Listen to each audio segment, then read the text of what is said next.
कलयुग 200, 250, 300 से शुरू होता है और अंत उसका 15-20 वर्ष पर समाप्त हो जाता है। कलयुग में 20 वर्ष की आयु रह जाएगी मनुष्य की, घोर कलयुग, लास्ट एंड ऑफ द कलयुग। और 5 वर्ष की लड़की के बाल कौन लाग जाएंगे, बच्चे होंगे। और 15 वर्ष की आयु में सभी मृत्यु को प्राप्त, लगभग मृत्यु को प्राप्त हो जाएंगे। जैसे आजकल 75 वर्ष 80 वर्ष मुश्किल से मनुष्य जीता है, तो उसमें ऐसा होगा कि 20 वर्ष की उम्र होगी और 15 वर्ष की उम्र में तकरीबन मृत्यु को प्राप्त हो लिया करेंगे। तो 15 वर्ष में युवा भी हो लेंगे, संतान भी हो लेगी और मर भी लेंगे। तो वो 15-20 वर्ष भी गणे दिखा करेंगे। जैसे अब हम सोच रहे हैं 100 वर्ष, जैसे आज जिन बच्चों की उम्र 20-22 वर्ष की है, वह उनको कोई यूँ कह देते भाई तेरी उम्र 80 साल है, कोई हाथ दिखा दे, खुश होता है 80 साल है वो तेरी है। और जब 80 के निकट आवे है, जब ने सोचे भगवान 10 से 1 वर्ष और हो जाए, यदि शरीर स्वस्थ है, अस्वस्थ तो फिर नहीं कहता मेरी जीवन रहे, नो कहे भगवान ठीक ठाक मर बेसक जाऊँ पर दुखी ना हो, मतलब मरने की भी अटकल लानी पड़ती है। लेकिन ये सोचने से नहीं, ये परमात्मा की भक्ति से, परमात्मा की कृपा से ही बुढ़ापा भी ठीक जीव का रहता है। और उसके लिए हमने पहले से ही प्रयत्न करना पड़ेगा, क्योंकि काल ने सारी ऐसी व्यवस्थाएं कर रखी हैं, एक विशेष धारणा बना रखी है आम आदमी में। जैसे हमारे यहाँ छोटे छोटे बच्चे भी नाम ले लेते हैं। हम 3 वर्ष बच्चा जब बोलने लग जाता है, उसको प्रथम मंत्र प्रदान कर देते हैं और दूसरा मंत्र सतनाम 10 वर्ष की आयु का जब हो जाता है दे देते, क्योंकि फिर वो श्वास की क्रिया को अच्छी तरह करने योग्य हो जाता है। और आम धारणा क्या है, जैसे कोई 40 वर्ष का बच्चा है, 20 वर्ष का है, 15 वर्ष का है, 25 वर्ष का है, लड़का या लड़की, और उसको कोई गांव वाला यूँ कहता है, गांव वाले से कहता है नाम ले रहा हूँ मत है, ले अभी कोई नाम लेने का टाइम था तेरा, भक्ति तो बुढ़ापे में करा करें। अब बुढ़ापे में जिसी भक्ति करोगे जिए जानेगा, सारी उम्र तक खोटे कर्म कर लिए 50-60 साल तक, फिर सुख कितना होगा, वो तो सारे कर टूटेंगे। फिर कोई बालक मर जाएगा कि तब छोरी विधवा हो जाएगी कि तो और 100 समस्याएं रहेंगी, अपने शरीर में ना जाने कितनी बीमारियां घर कर जाएंगी। तो परमात्मा कहते हैं अच्छे दिन पाछे गए। कबीर दुख में सुमरण सब करें, सुख में करे ना कोई, जय सुख में सुमरण करे तो दुख काहे को होवे। कबीर सुख में सुमरण किया नहीं, फिर दुख में करते याद, कहें कबीर ता दास की, फिर कौन सुने फरियाद।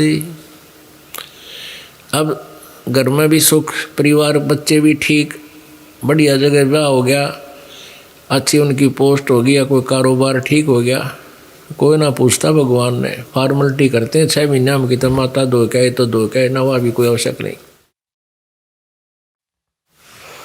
परमात्मा कहते हैं तू जाने तेरी ऐसे निभाएगी हरदम लेखा भरना रे।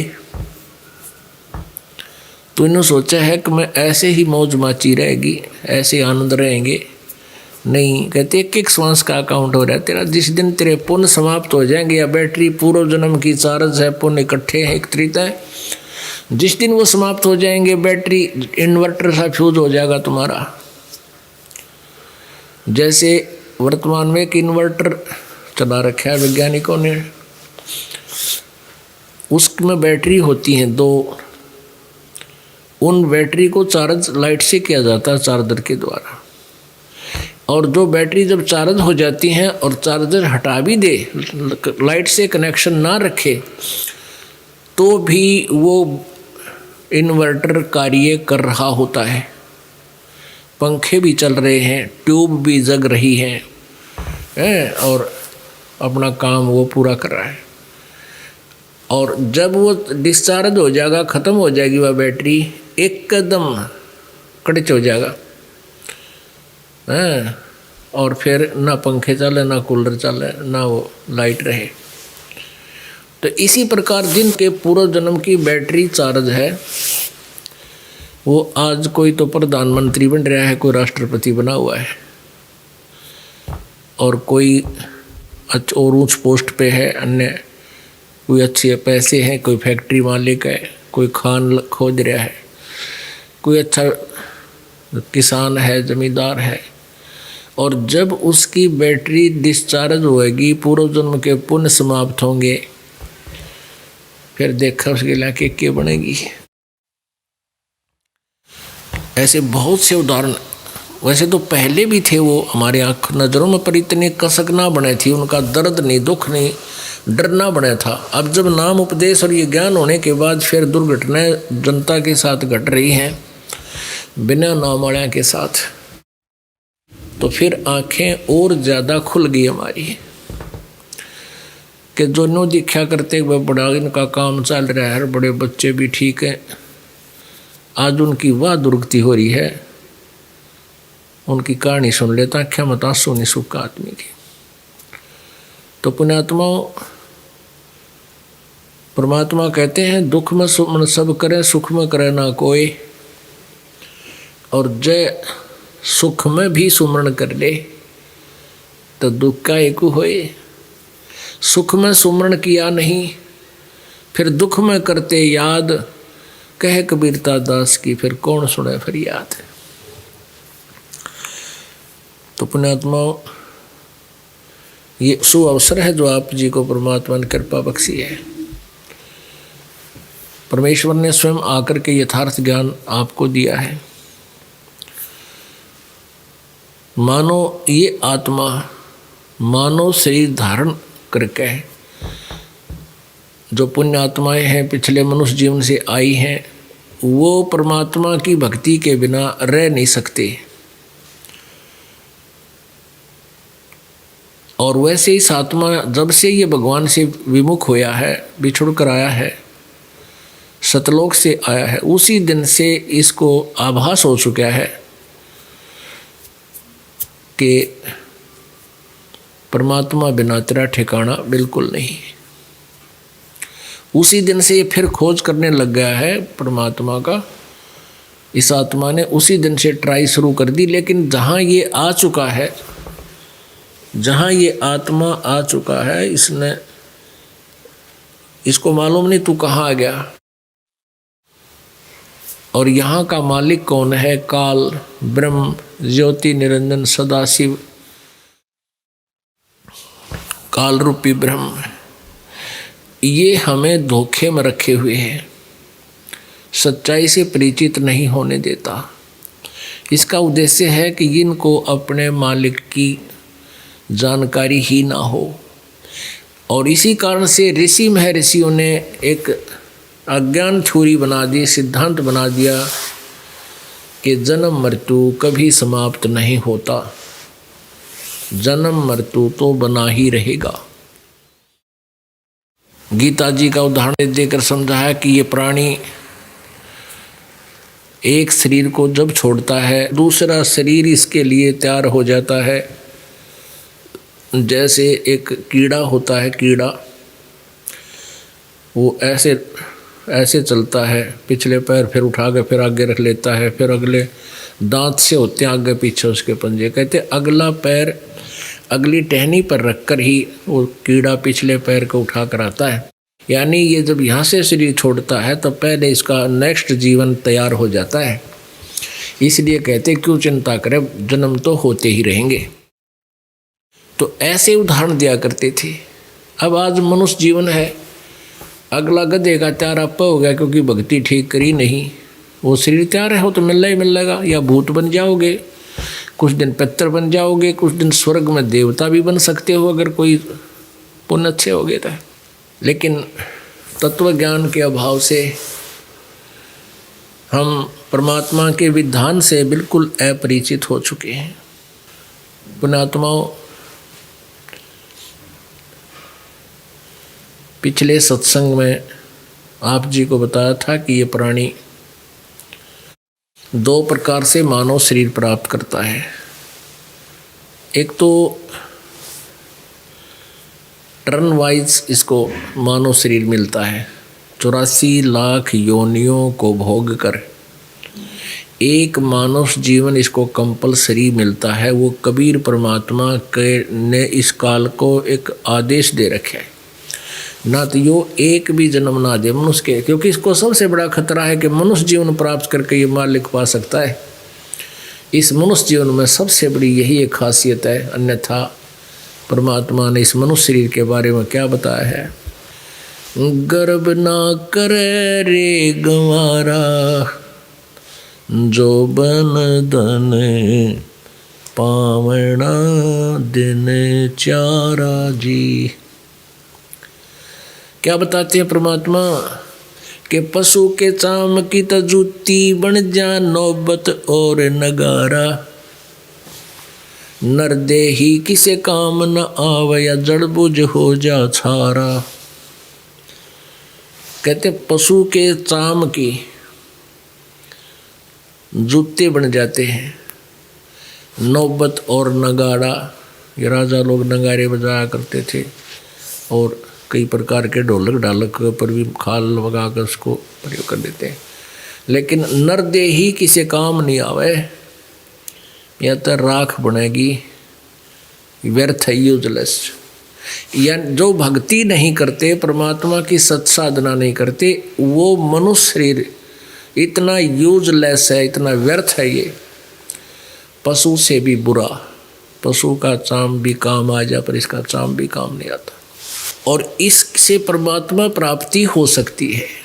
इसलिए ये सबसे उत्तम शरीर यानी चोला बताया है। तो पुण्यात्माओं, आप जी को ये ज्ञान प्राप्त हो रहा है, आपके पुण्यों की कोई गिनती नहीं। और एक तो ऐसे टर्न वाइज जीवन मिलता है मनुष्य का, और एक मिलता है जैसे पिछले संस्कारों के कारण भी आपके कंटिन्यूसली 2, 4, 10, 20, 50, 100 भी मनुष्य जीवन मिल सकते हैं। फिर उनका लाभ के जैसे हम 60 साल का हो लिया 10 लगभग। अब इस जीवन में हमने क्या मिला? जब ये मार्ग ना मिलता या भक्ति नहीं करते तो हमने जो प्रोसीजर सुन रखा था, जो मान रखा था कि बच्चों की परवरिश कर देंगे, इनकी शादी कर देंगे, भगवान इनका संतान दे दे, फिर बेशक मर जावा, अगले जन्म मृत्यु होगी, कोई पुण्य शेष रह जाता, अगला जन्म फिर मनुष्य का हो जाता, तो वो प्रोसीजर फिर शुरू। तो 5-6 बालक हुए, कोई मर जा, को बच जा, फिर हाहाकार। यानी हम जीव संज्ञा में रंगे हुए थे। अब हमें पता चल गया, परमात्मा की वाणी ने हमें हिलाकर रख दिया कि क्या बताते हैं कि तू वहां चल जहां जन्म मृत्यु नहीं होती। मन तू चल रे सुख के सागर, जहां शब्द सिंधु रत्नागर। कोट जन्म तने बरमत होगे, कुछ ना हाथ लग्या रे। कोटि जन्म तने बरमत होगे, कुछ ना हाथ लग्या रे। कुकर सुकर खरबया बोरे, कौआ हंस बुगारे। मन तू चल रे सुख के सागर, जहाँ शब्द सिंधु रत्नागर। कोटि जन्म तू राजा की न्या, मिटी न मन की आशा। कोटि जन्म तू राजा की न्या, मिटी न मन की आशा। भिक्षुक हो के तू दर दर घूम्या, ये मिला न निर्गुण रासा। मन तू चल रे सुख के सागर जहाँ शब्द सिंधु रत्नागर। इंद्र कुबेर ईश की पदवी ब्रह्मा वरुण धर्मराया।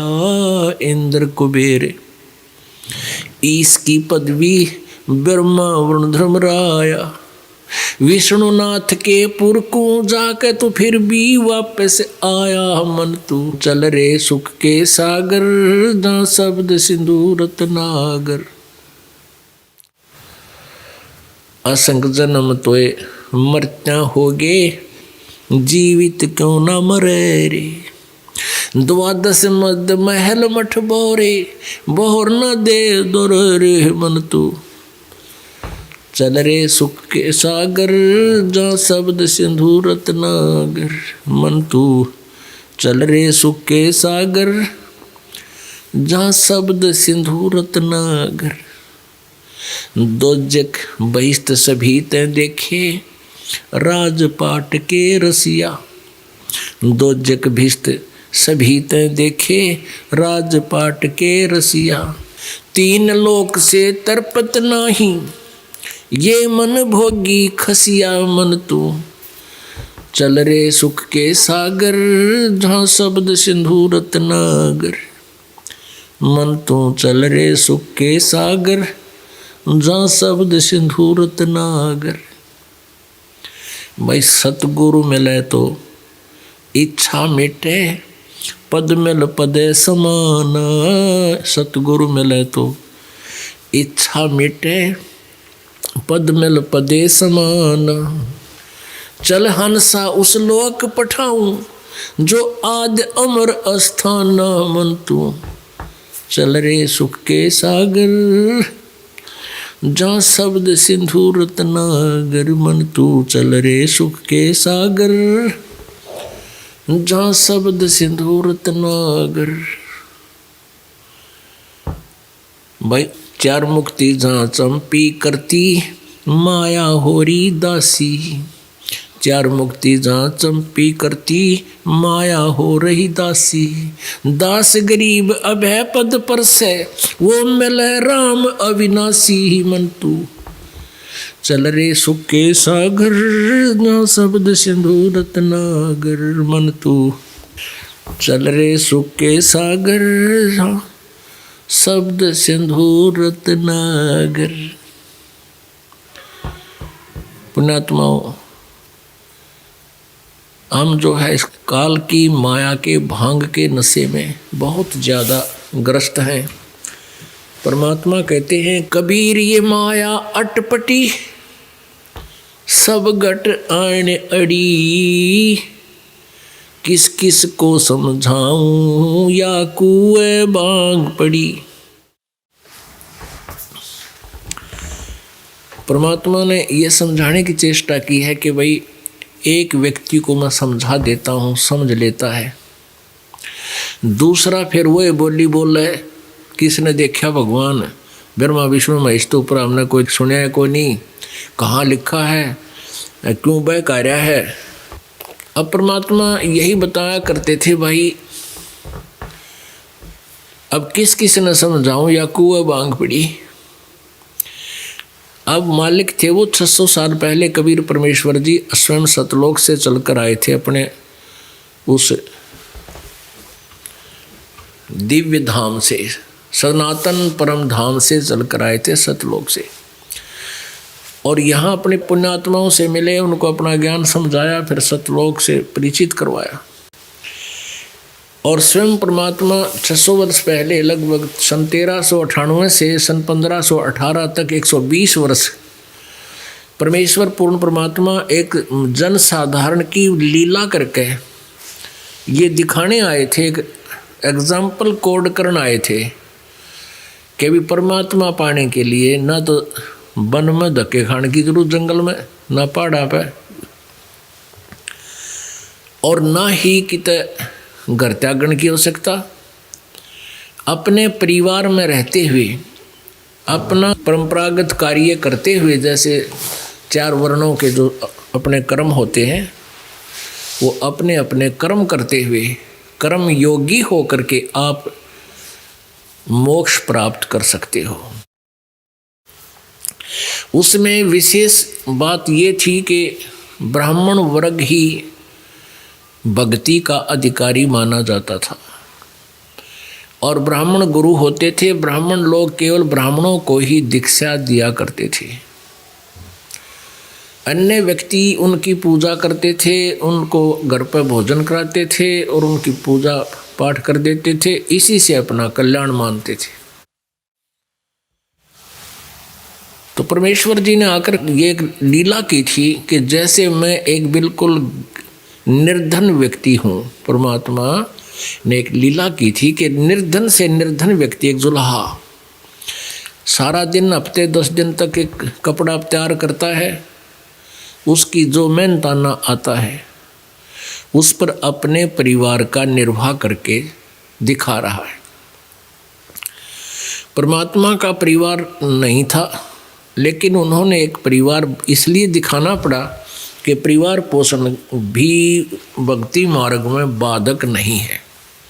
यदि साधना ठीक हो, मर्यादा आपकी दुरुस्त रहे, परमात्मा पाना, मोक्ष कराना कोई बड़ी बात नहीं है। परमात्मा कबीर परमेश्वर जी के 2 मुंह बोले माता पिता थे, जिनको परमेश्वर कमल के फूल पर शिशु रूप में प्राप्त हुए थे, नीरू और नीमा। और 2 बच्चे कुछ ऐसी परिस्थितियों में कि शायद ये लोग अभी मान जाएं परमात्मा है, वो 2 बच्चे मुर्दे जिंदे किए थे, एक लड़का एक लड़की, जिनका नाम कमाल और कमाली था। 10-12 वर्ष के थे जिस समय परमात्मा ने उनको, कमाली को कब्र से निकाल कर जीवित किया था, और कमाल जो था वो कुछ दिन पहले मर गया था और उसको जल प्रवाह कर रखा था। उस लड़के को कबीर जी ने दिल्ली के बादशाह सिकंदर लोधी की प्रेजेंस में और भी हजारों सैनिकों की प्रेजेंस में मुर्दे को जीवित किया था। तो सभी ने कहा था कमाल कर दिया, कमाल कर दिया। उस लड़के का नाम कमाल रख लिया था। तो वो 2 बालक बेटा और बेटी रूप में मालिक के साथ रहे थे और प्रतिदिन कपड़ा बुनते थे और सिमरन भी करते हुए दिखाया करते थे। नाम उठत नाम बैठत नाम सोवत जागवे, नाम खाते नाम पीते नाम सेती लागवे। परमात्मा ने ये बताया कि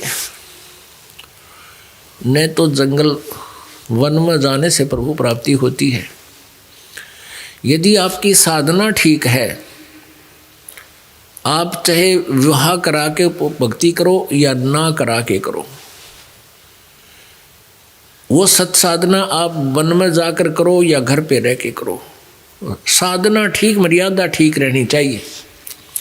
और वो साधना हठ योग करने की नहीं है, मेडिटेशन करने की नहीं। हठ जैसे ये करते हैं हठ योग, हार्ड मेडिटेशन करते हैं, मतलब बाय फोर्स बैठे रहते हैं, तो वो नहीं। संतों का मेडिटेशन कुछ और होता है। पुण्यात्माओं, काल ने इस कलयुग में, ये कलयुग इसीलिए नाम रखा इसका कि इसमें मशीनरी युग होगा, और परमात्मा से उसने इसीलिए ये दिन मांगा था, ये समय मांगा था कि भगवान 3 युगों में जीव थोड़े ले जाना, और चौथा युग जब कलयुग आवे तब तो शरण जीव बहु जावे। ऐसा वचन हर मोह दीजिए, तब तुम गमन संसार ही कीजिए। परमेश्वर ने कहा था ठीक है भाई, तथास्तु, मैं कलयुग में ही अपनी आत्माओं को सुलझा कर ले जाऊंगा। तो फिर उसने जब हाँ भर ली, बात पक्की हो ली परमात्मा से, फिर वो काल कहता है कि जब आप कलयुग में अपने भक्त संत भेजोगे या स्वयं आओगे, उससे पहले मैं इन सभी मानव शरीरधारी प्राणियों को इतना मिसगाइड कर दूंगा, ना जाने कितने तो मजहब बना दूंगा, भिन्न भिन्न प्रकार के पंथ नकली चला दूंगा तेरे नाम पे, और उनके पास यथार्थ नाम नहीं होगा, जिस कारण से वो साधना करते हुए भी मेरे जाल में ही फंसे रह जाएंगे। फिर ये विद्या पहले नहीं थी, विद्या मेन शिक्षा, ये अक्षर ज्ञान, साक्षरता नहीं थी। तो पहले जब सतयुग त्रेता द्वापर में मानसिक काम नहीं था, सभी का शारीरिक जॉब था। तो जैसे किसान है, खेत में हल जोत रहा है सुबह से लेकर शाम तक। पहले हमने देखी हमारे काके तौर और पड़ोसी अड़ोसी हल जोड़ा करते, वह अड़का गेला रागनी गाया करते लक्ष्मी चंद की, अड़का में गुनगुनाए जाते के कौन सी लहर लाए जाते। और अब हमारे हाली भी हल जोड़ेंगे, मान ले तो भगत हैं या ट्रैक्टर से काम करते हैं, तो मालिक किया तो वाणी बोलेंगे। आजकल तो मौज मचा दी जाता न, काल न कराता था यो पंगा हमारे जी ने कि मोबाइल बनवा दिए। मोबाइल में एक मोबाइल में 40-40 घंटे की 20-20 घंटे की फिल्म आ जाती है। अब ये भक्ति करें को ना, अपना आँख पाड़ी देखें ना, चाहे बस में बैठो चाहे कितना है बकवास देखे जाएंगे, भक्ति का निरुचि बनाए को नहीं। परमात्मा ने इसका सदुपयोग कर लिया। अब हमारे भगवान के बच्चे, परमात्मा की प्यारी आत्मा, इन्हीं मोबाइलों में परमात्मा की वाणी डाल रहे हैं, परमात्मा के मंत्र डाल लिए, दो जाप करते हैं, अल्लाह के कानों में लीड, चाहे ड्राइविंग भी कर रहे हैं, चाहे ट्रैक्टर भी चला रहे हैं। अब कान में लीड लगे पास ट्रैक्टर वाला शोर सुने को ना, काम कर रहे अपना, मंत्र भी चल रहे हैं और काम भी कर रहे हैं। अब पुण्यात्मा, इस हमारे शरीर की एक ऐसी व्यवस्था है। ये दास पहले जूनियर इंजीनियर की पोस्ट पे था, फिर यह रिजाइन कर दिया था सर्विस से। परमात्मा की कृपा से इस दास को ये बड़ी सरकार की, सुप्रीम सरकार की, गवर्नमेंट की नौकरी मिल गई थी इस दास को। तो उसमें क्या करता था कि मोटरसाइकिल स्कूटर होते थे, उस पर बैठ के और 60-70 किलोमीटर जाना होता था जहाँ हमारी साइट होया करती थी। रोहतक से 70 किलोमीटर कोसली पड़ती है, लगभग 65-70। तो वहाँ से स्कूटर पर चलता अकेला, किसी का साथ नहीं करता था। और वहाँ से लेकर वहाँ तक सांस का सिमरण इतना गजब का होता था। या पहला मंत्र, जब ये मोबाइल नहीं थे उस टाइम, सन 1988 में दास को उपदेश प्राप्त हुआ था, फागुन उतरते की अमावस्या को। तो यह अमावस्या जो ये उपलक्ष्य चल रहा है, ये 3 दिन का जो सत्संग हो रहा है, ये उसी उपलक्ष्य में भी है, और वैसे महीने वाला भी है, हाफ मंथली। तो ये इस दिन, ये जब अब यह आएगी अमावस्या, इस दिन दास को उपदेश मिला था सन 1988 में, फागुन उतरते की अमावस्या, और सन 1988 17 फरवरी थी उस समय।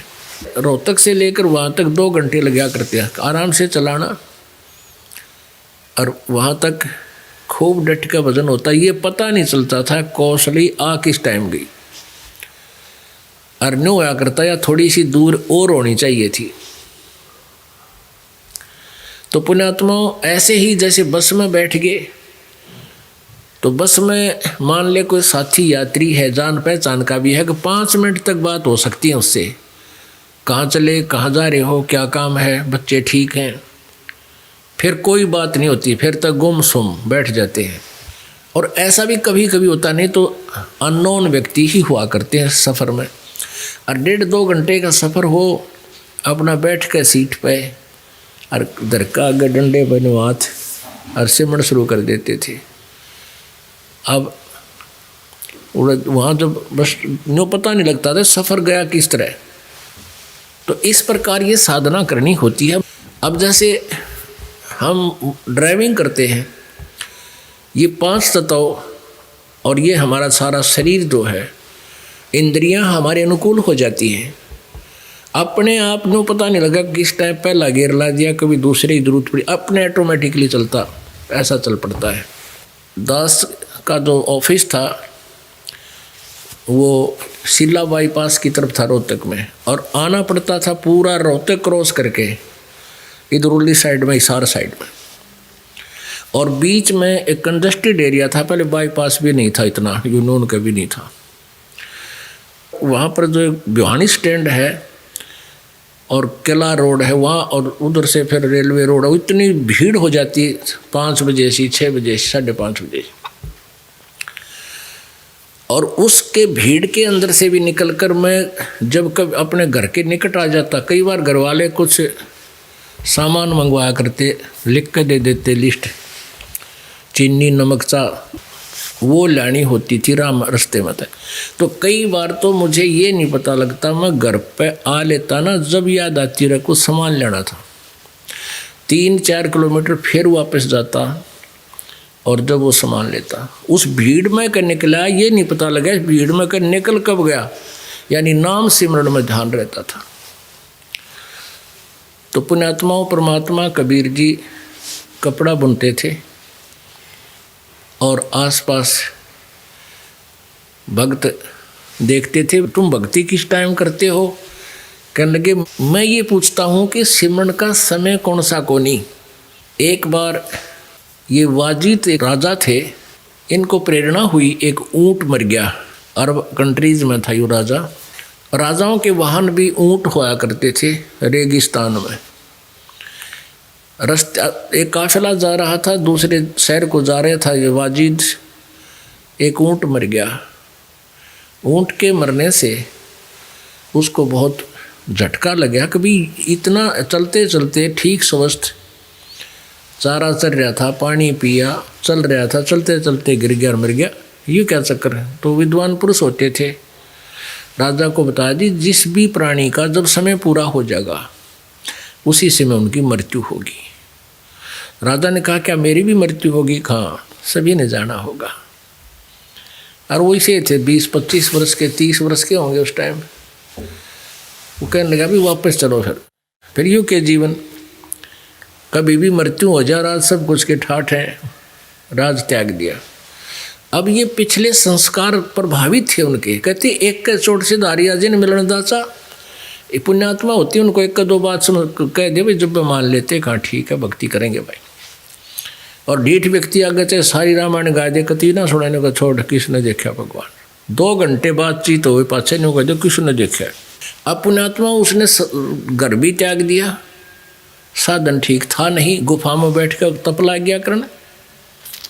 जैसा भी कोई सिरफरा गुरु मिला उसने बता दिया, उसको तो भगवान चाहिए था। जैसे मरीज है, एक रोगी है पेशेंट, उसने कोई डॉक्टर मान लिया कि डॉक्टर है, बड़ा बोर्ड लगा रखा है, उसने जो भी ट्रीटमेंट दिया उसने शुरू कर दिया, नो ऑब्जेक्शन।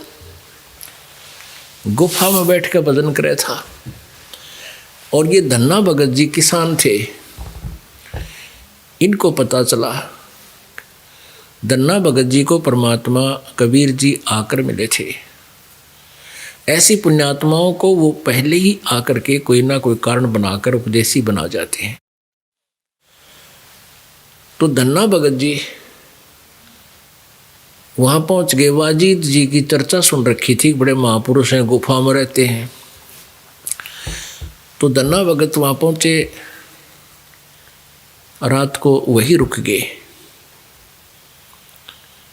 अब वाजिद जी तो पड़ गया गुफा में और धन्ना भगत अपने तान के सो गया।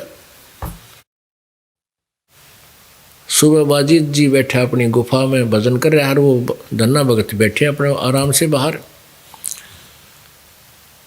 तो वाजिद जी फिर आए, अपना घंटा 2 घंटे 4 घंटे बैठ के, तो उसे कहने लगे धन्ना भगत जी से कि धन्ना जी आप भक्ति नहीं करते, सिमरन करना चाहिए, मालिक का भजन करना चाहिए। धन्ना भगत जी कहने लगे मैं सिमरन करता ही रहता हूँ। और वाजिद जी कहता कि मैंने तो तू भक्ति करता देखा नहीं, कि मैं ये कह रहा हूँ कि मैं भजन, मेरे पास वो समय नहीं, मैं भजन ना करता हूँ।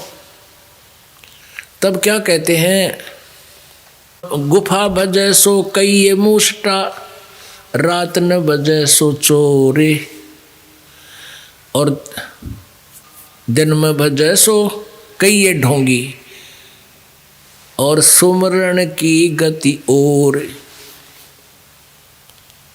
कहते हैं दिन में अगर बैठता है कोई साधना दिखाता तो लोग दिखावा कर रहे हैं डोंगी है, और रात रात में तो का भक्ति होती है तो चोरटा है, चोर है,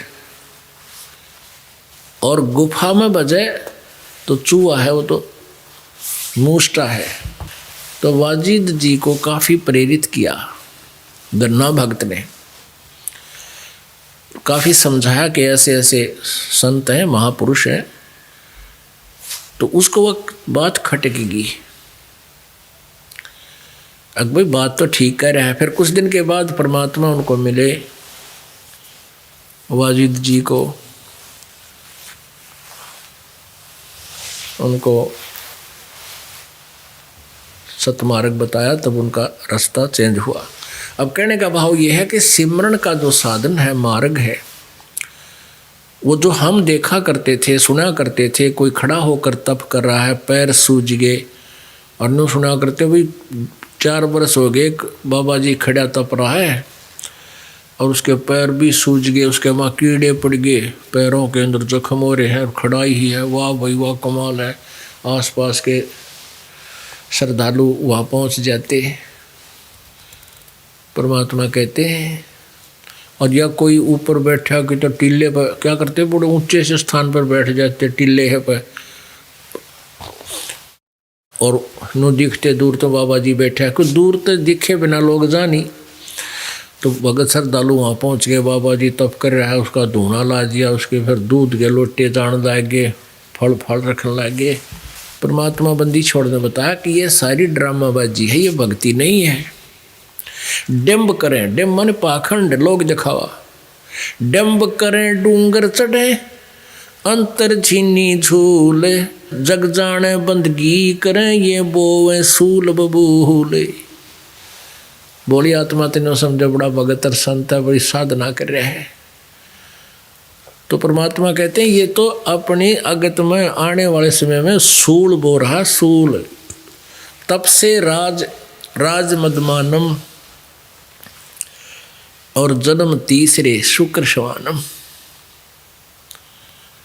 ये तपस्याएं जो करते हैं, इनसे अगले जन्म में कोई छोटी, जैसे ये करते हैं ना थोड़े बहुत 2 साल 4 साल 10 साल कर लिए, तो अगले जन्म में कोई उच्चा अधिकारी बन जाएगा, कोई 5 साल MLA रह जाएगा, कोई 5-4 साल कोई मुख्यमंत्री प्रधानमंत्री के करके अपनी कमाई का नाश, और फिर ठोडी तला दे बैठा रहो बुढ़ापे में, और मरने के बाद गधा बने फिर। तो कहते हैं डम्ब करे डूंगर चढ़े, ये अंतर जिनी झूले, जग जाने बंदगी करें, ये बोवे सूल बबूले। एक बार ये दास इस नाम से जुड़ा ही था, अपने ऑफिस के अंदर जब बैठ जाते, थोड़ा बहुत समय होता ही था, चर्चा कर देते थे। तो दूसरे कहते ना कबीर भगवान किसने बना दिया, हमारे साथी कहते थे। फिर एक कहता है कि मैं भगवान तो भगवान है, शंकर भगवान है, परमात्मा है। और कहता मैं एक बार संत तबला देखे को नहीं तुमने, एक बार मैं हरिद्वार में गया था, हरिद्वार से आगे ऋषिकेश पहुंच गए, वहाँ पता चला कि यहाँ एक संत रहता है गुफा अंदर, जंगल के अंदर गहरा, वो कभी कभी बाहर आता है, और तन के ऊपर कोई कपड़ा नहीं, एक केले के पत्तों का लंगोट लपेट रखा होता है, और यहाँ 5-7 भक्त व्यक्ति बैठे रहते हैं इस आशा में कि कभी सौभाग्य हमारा हो, किस्मत उदय हो जाए और वो महात्मा के दर्शन हो जाए। तो कह रहा था कि एक व्यक्ति बता रहा था कि मैंने यहाँ एक दिन वो महात्मा देखा, बाबा जी बाहर आ रहा था, और मैंने जब नज़र पड़ी तो एकदम मुंह फेर लिया उसने, बैक हो गया, और बहुत स्पीड से जंगल में गहरा चला गया कि तो गुफा में जा पड़ा। अन्यों का था भाई थोड़ी सी कसर रहेगी ना तो बेड़ा पार हो जाता, दर्शन हो जाते तो बस पार हो जाते। अब परमात्मा कहते हैं भाई हमारी आदत खराब है, मन ये काल है, ये सच्ची वस्तु को स्वीकार कर जी कोई ना, बकवाद इसने कितनी ही करवा दे और कितनी ही सुना दे उतनी स्वीकार कर लेगा। इसके विषय में परमेश्वर की वाणी में है, सच्चिदानंद घन ब्रह्म की वाणी में कि केले की कोपीन है, कोपीन कहे लंगोट है, केले की कोपीन है ये फूल पान फल खाही, नर का मुख नहीं देखते जो बस्ती निकट न जाही। अब क्या बताते हैं कि जो तुम कहते हो संत हैं कि फूल पत्ते खा कर फल खा कर टाइम पास करते हैं और मांग के भी नहीं लाते कहीं से, एक केले का लंगोट बांध कर अपना भक्ति करते रहते हैं, साधना करते हैं, ये है महात्मा। तो अब परमात्मा कहते हैं कबीर इस संसार को समझाऊं कै बारे, पूछ पकड़ के भेड़ की ये उतरा चावे पारे। अब क्या बताते हैं, केले की कोपीन है ये फूल पान फल खाही, नर का मुख नहीं देखते जो बस्ती निकट ना जाही, वो जंगल के रोज हैं जो मनुष्यों बिद के जाही, निस्तिन फिरो उजाड़ में नो परमात्मा पावे नाही। अब कितनी प्यारी व्याख्या की है मालिक ने कि नर का मुख नहीं देखते, और जो आदमी ने देखते भाग जा बिदक जा, रोज जैसे जंगल की नील गाय होती है ना, रोज बोला करें, रोज है कहते हैं वो जंगल की नील गाय है जिन्हें तुम संत कहते हो, वो तो रोज है।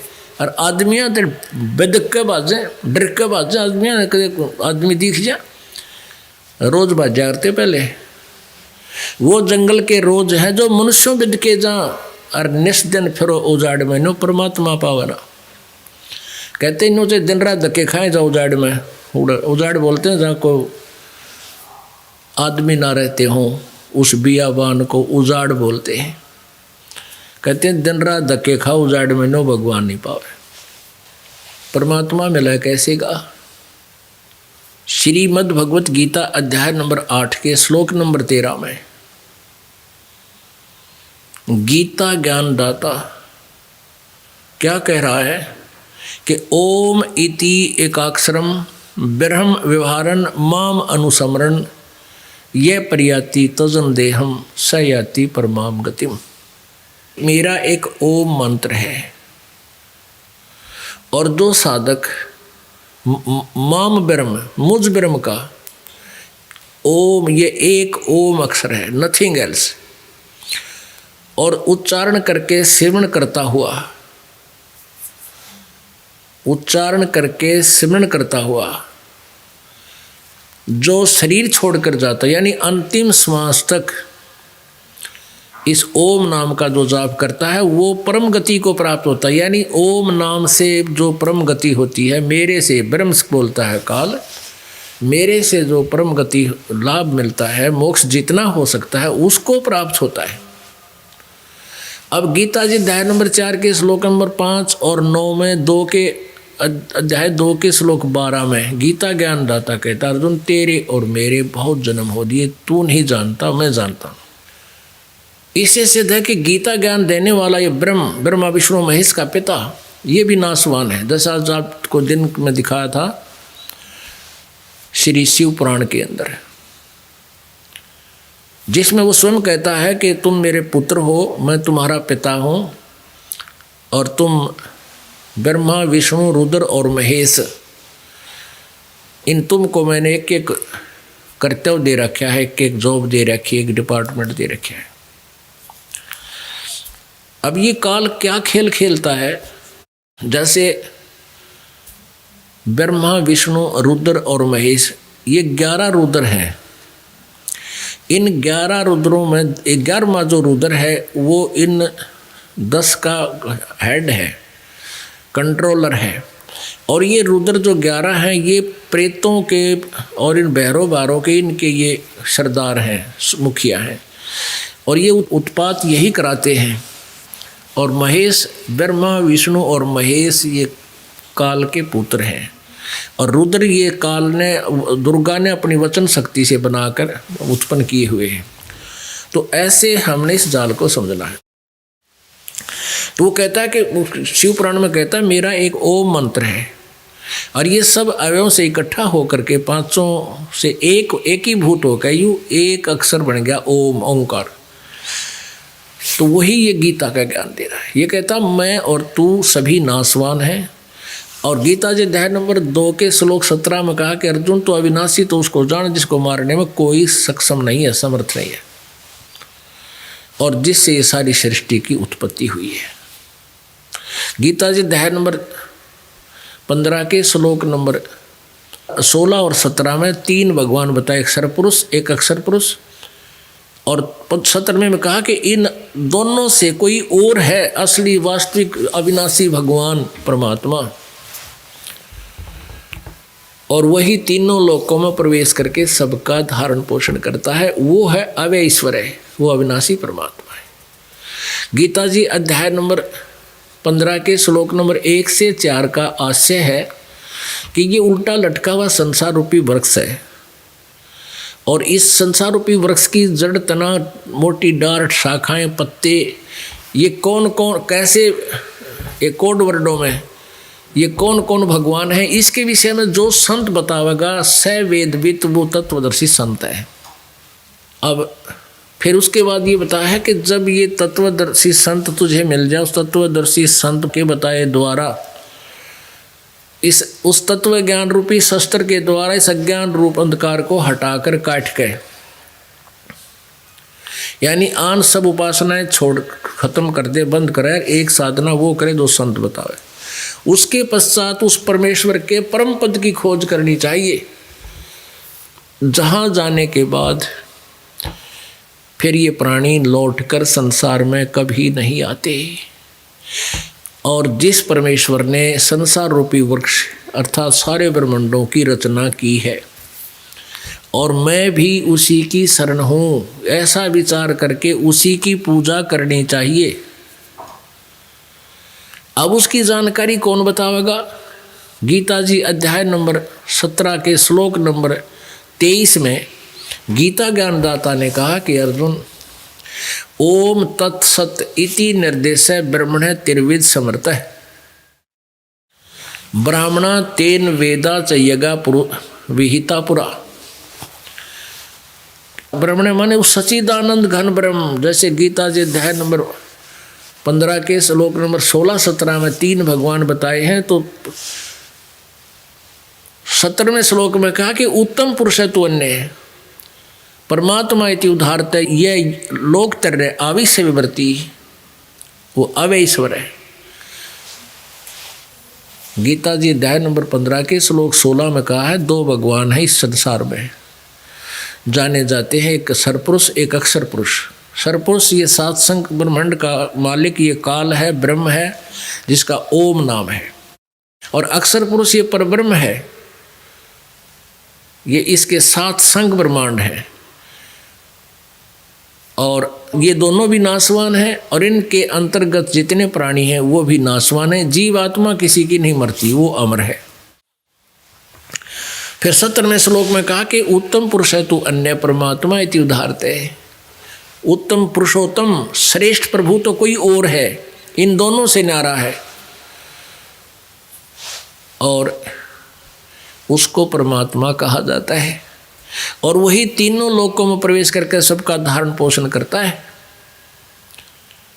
वो है अविनाशी परमात्मा, वो है वास्तव में अविनाशी परमात्मा। जैसे संसार रूपी वृक्ष की जड़ जो है वो पूर्ण परमात्मा है, परम अक्षर ब्रह्म है, और तना जो है वो अक्षर ब्रह्म है जिसको अक्षर पुरुष कहते हैं, अक्षर ब्रह्म, और उससे एक मोटी डार निकली, वो समझो ये सर्वब्रह्म है, सरपुरुष जिसको ब्रह्म बोलते हैं, जो ब्रह्मा विष्णु महेश का पिता है। इसके जो अक्षर पुरुष है वो जड़ है, वो सब का मालिक है, उस जड़ से ही सारे पेड़ को खुराक मिलती, आहार मिलता है, और जड़ से तना में आता है, तना से डार में जाता है, डार से शाखाओं में, शाखाओं से फिर पत्तों में जाता है। तो सबका पालन पोषण धारण पोषण करने वाला, कुल का मालिक, सबका कंट्रोल, सबका दाता, वो मूल मालिक परम अक्षर ब्रह्म जड़ रूपी इस प्रभु है, मूल। अब हमने इन बातों को बहुत गहराई से सोचना। पुण्यात्मा, कृष्ण जी की लीलाएं, सुदामा कृष्ण की कहानियां, महाभारत की कथाएं आपने घनी सुन रखी हैं। उनसे निष्कर्ष क्या निकला बता? उससे तो दूना नास्तिक हो सा भगवान। अब कौरव और पांडव चाचा ताऊ के भाई थे, चचेरे भाई थे, और वो दुश्मन हो गए एक दूसरे के। उस कथा से हम ये सीखेंगे। तो कहने का भाव ये पुण्यात्मा, हमने जो कथाएं आज तक सुनी थी वो अप्लीकेबल भी ना हो सकते अपने जीवन में।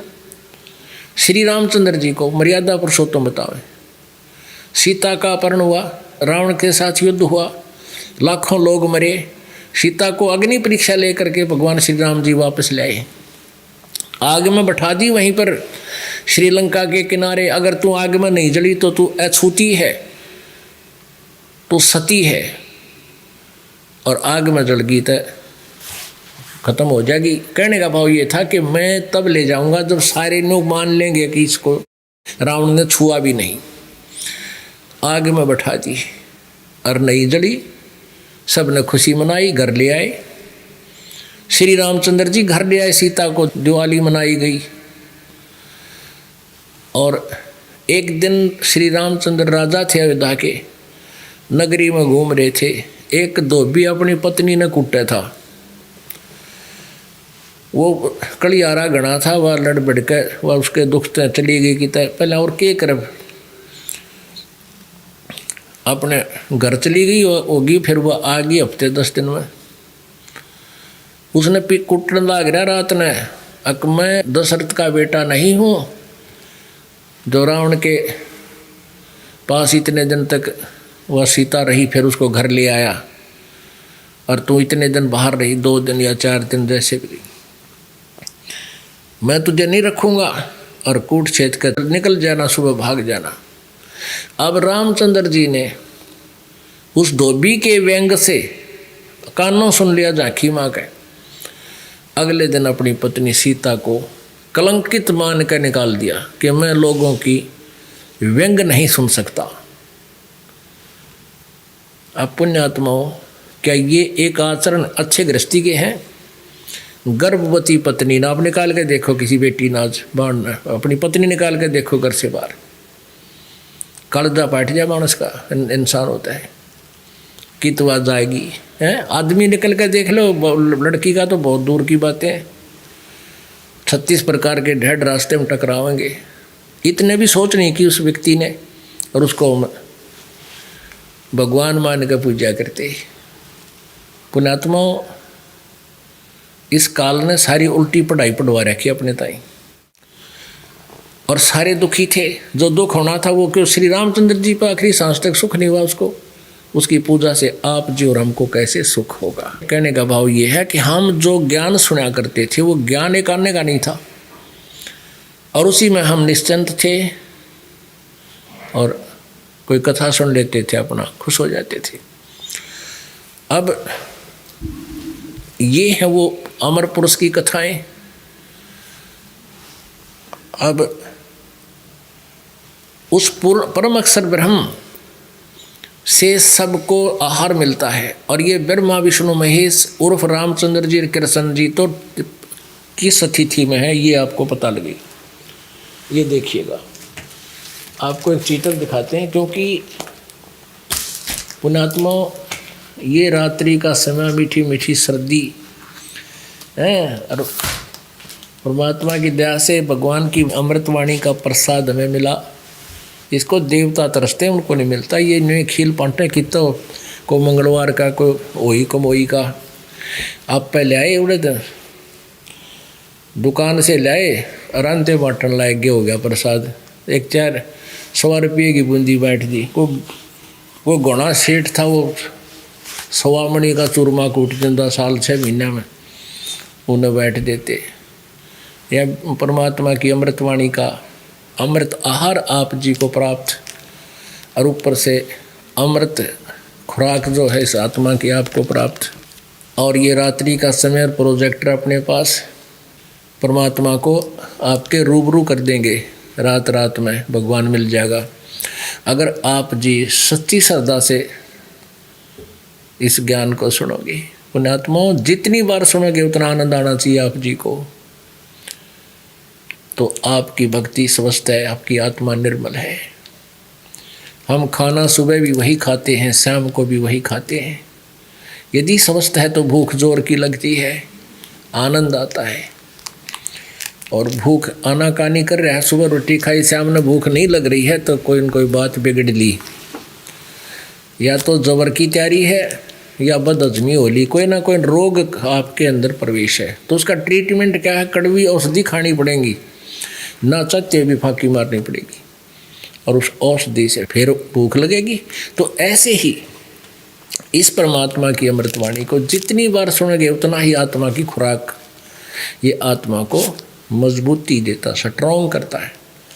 परमेश्वर का तत्व ज्ञान, इसको जितनी बार सुनोगे उतना ही थोड़ा, आखिरी सांस तक सिमरन और ये ज्ञान आपको सुनना ही पड़ेगा। ज्ञान और सिमरन का आपस में बहुत अच्छा योग है। ज्ञान एक, ये समझ लो, इस जीव को भ्रमित नहीं होने देगा, और भक्ति सिमरन की फिर मजबूती, उसका वजन इतना बन जाएगा कि आप दूसरी बात सोच ही नहीं पाओगे, इतना प्रेरित हो जाओगे अंदर से। जैसे अब भक्ति है नहीं, आत्मा चाह रही है भक्ति को, अंदर भर रखा सारा यो कुबाड़ अज्ञान, तो फिर वो टिकना देता इसने। जब तक ज्ञान घटाना हो जाएगा, अधिकता नहीं हो जाएगी, भजन की आपके पास कमाई की अधिकता नहीं हो जाएगी, तब तक ये न्याय विचलित रखेगा आपने। और जब आपका ज्ञान पूरा हो जाएगा, पूरा मतलब कंप्लीट नॉलेज हो जाए, लेकिन डेली उसका रिवीजन हो, तब ये ठीक रहेगा। नहीं तो कुछ दिनों में फिर भूल बन जाती है आदमी के।